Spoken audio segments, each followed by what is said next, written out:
shit. And so the bitch put me in cuffs real tight, like unnecessarily, like I feel like the shit's about to dislocate my wrist, right? And it's about a 45-minute drive from where we're at to the jail. The whole time I'm screaming. I'm like, dude, can you please pull over and loosen these cuffs? She said she tried, like she didn't pull, like before we took off. So I'll try to loosen them. The bitch didn't do shit. She did not loosen them at all.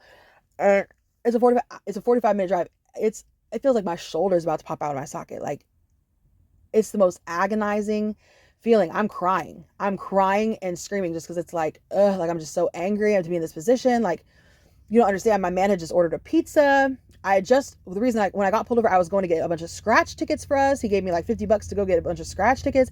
So I had all these scratch tickets. So we were going to come home and we were going to scratch them. It was going to be fun. But instead, they wound up taking me to jail. I was like, fuck.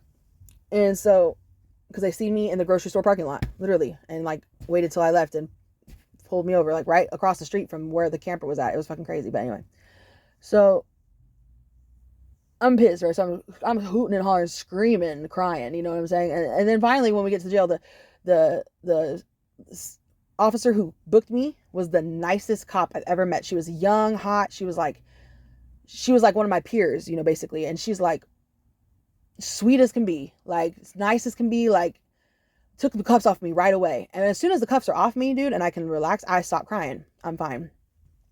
But I'm sure everybody heard me coming into the jail because I'm, you know, I'm just 45 minutes of being like that is like a long time. And it like, oh, I was just pissed off, you know?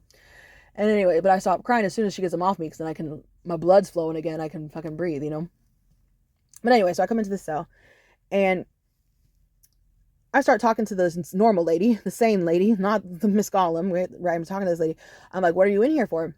She's in here for the same small town cop type bullshit. She got picked up in a town in Kingston, which is right next to Paulsbo and Bainbridge Island, like what I'm talking about. It's basically the same place.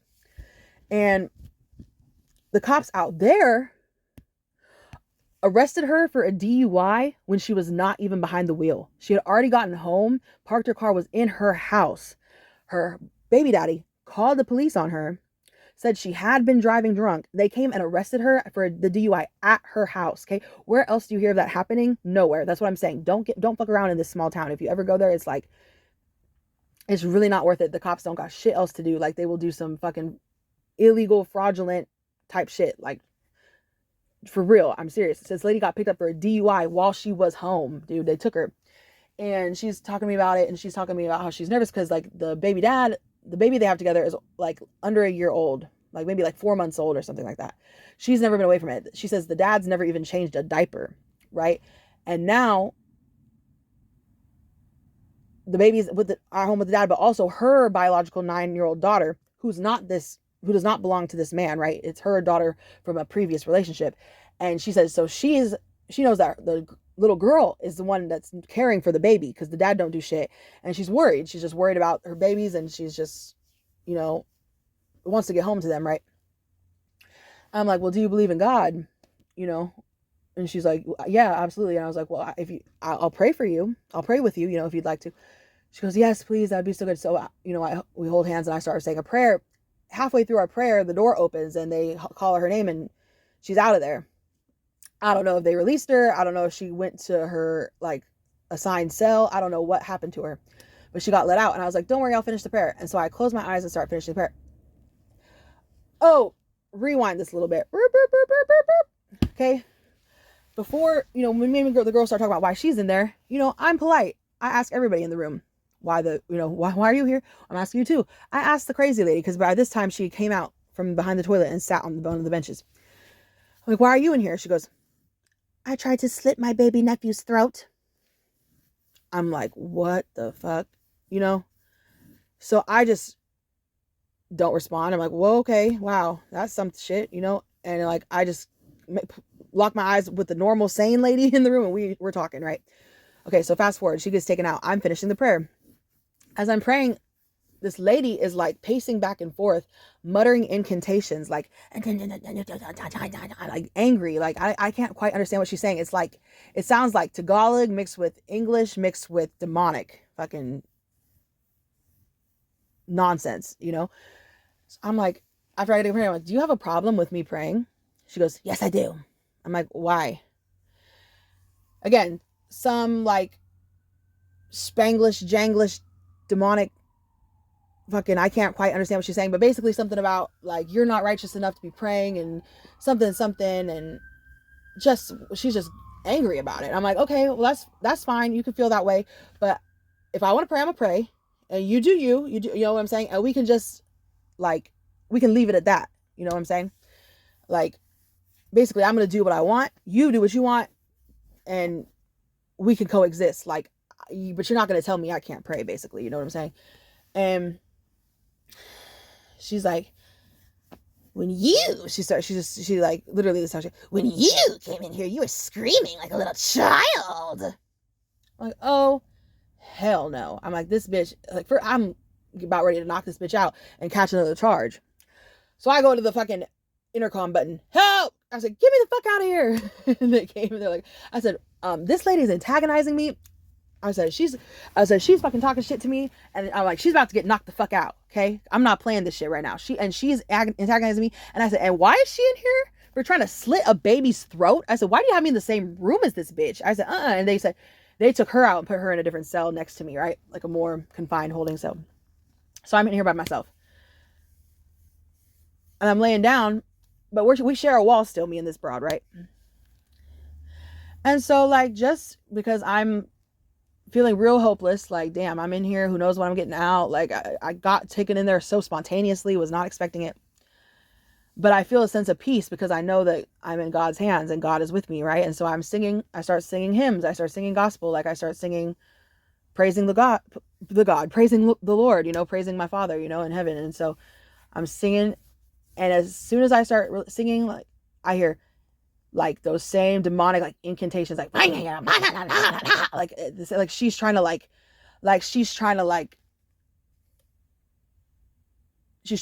disarm any spiritual fortress that I try to build with my gospel, right? She's trying to like take it down. Like, I'm like, she's not gonna win this battle, dude. I'm gonna sing louder, and I'm gonna sing until I'm gonna be the last one making noise, right? So it goes on for about 15 minutes. I'm King of Kings and Lord of Lords, glory, hallelujah, Jesus, Prince of Peace, glory, hallelujah, whatever the fuck I'm singing, right? I just keep singing, and eventually, she stops. And I keep singing. I persist on for a good solid 3 minutes more. 1 minute for the Father, 1 minute for the Son, 1 minute for the Holy Spirit, right? And as soon as I stop, the door opens and they release me. They said, we're not holding people with charges as little as yours tonight. You're out of here. Ooh, tell me God wasn't with me. Tell me the Spirit was not in that room. Like, I fight this battle against this demonic presence, you know, not letting them silence me. Keep singing the gospel. And I win that battle. I persist. I fucking fight for the Lord. And guess what? Right away, I'm talking, I stopped singing. 1, 2, 3, boom, they opened the door. Like, it was literally immediate, and I got released. That was crazy. Okay, another time. This is many moons ago. Many moons ago. I got picked up in Bellevue, right, which is a neighborhood north of Seattle. It's like a very bougie ass neighborhood. I got picked up. I was shoplifting, but I got picked up on a warrant that I had for a bullshit ass assault charge, which I'll have another story time later, which I didn't even assault nobody. But I get in there basically, right? And like, that stay in jail, I was at Forks, which is a jail owned by judges, first of all. Tell me that's not some corruption in itself. But anyway, privately owned prison, and privately owned jail, I mean, owned by judges. So they get money for everybody that's in there. And they put the people in there. So it's like, you know, it's some screwed up shit. But anyway, it's notoriously one of the worst places you can get locked up. Because like the quality of food is shit. It's like, all the walls are white. You feel like you're in a fucking asylum. It's just not the place to go. And so I was able, I feel like, a lot of times when I'm in jail, I'm able to like meet people and like give people some good news, or, you know, share the gospel, or like, you know, this time I was actually, my cellmate was this really young girl who like basically had been kidnapped by this man when she was like a preteen and groomed and lived with him for like her whole adolescent life up until this point, right? So she didn't know anything about like FAFSA or college, like how she didn't know she could get paid to go to school.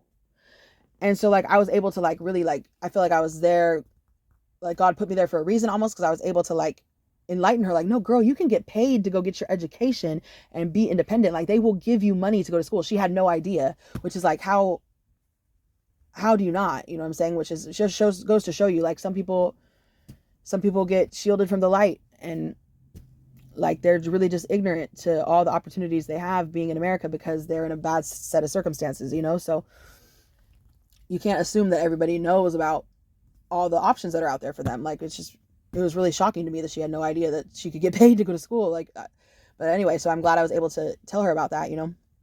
And she was good for me too. She was good she lifted my spirits a lot, and she was just I really liked her. But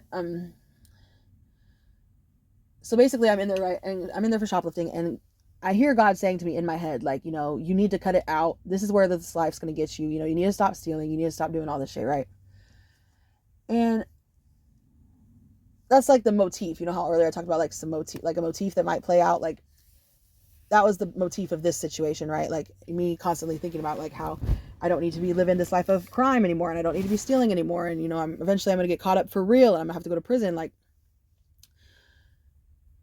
But I start reading this book, right? And there's not very many books available at SCORE, okay? But I start reading this book, and basically the book was about this guy who like went out to sea and was in the Navy, and his boat sunk, right? Like something happened to it, got shot up or whatever, and it sunk, and he lost a bunch of his friends, but he survived, right? And so he's home on leave, gets married, or it was already married before he went out, but he's like with his newlywed wife basically, right? Because he's been away for the whole time, the whole first part of their marriage, right? So he's back now, back with his sweetheart. She's pregnant, you know, and he's basically living in a state of agony because he might have to go back out to sea, and like PTSD and shit, he don't want to go. Like he just wants to be with his wife, he wants to stay home, but he doesn't know if he's going to be forced to go back to his duty, whatever, or if he's going to be honorably discharged. He doesn't know. And so like it's kind of like, you know, he's in angst, like waiting to know what they'll say he can do. And the whole time I'm reading this, right, I'm kind of, this doesn't make a lot of sense, like I'm not really articulating this well, but like and like I'm sort of drawing a connection between the way that like him being freed of the military was like me being freed from my life as a fucking booster, right? Like me ridding myself of that stress, me ridding myself of whatever. It was like an allegory, right, for my situation in a way. Me reading this book, my mind's like making these connections and stuff like that. I can't really explain it to you other than that, but literally in the point of the book, and I hear, so God's talking to me like just through signs and subliminals, like throughout the days I'm there. Literally, I get to the point in the book where he gets the news that he doesn't have to go back out to sea. Literally, as I read that, the door opens to my cell and they say, roll it up, you're free to go. Like, it was just so surreal the way it happened. And like, you can't tell me God's not speaking to me when shit like that happens. You can't. And yeah, God's always with you. Never forget it. Love you. Keep that with you. And be safe. Bye.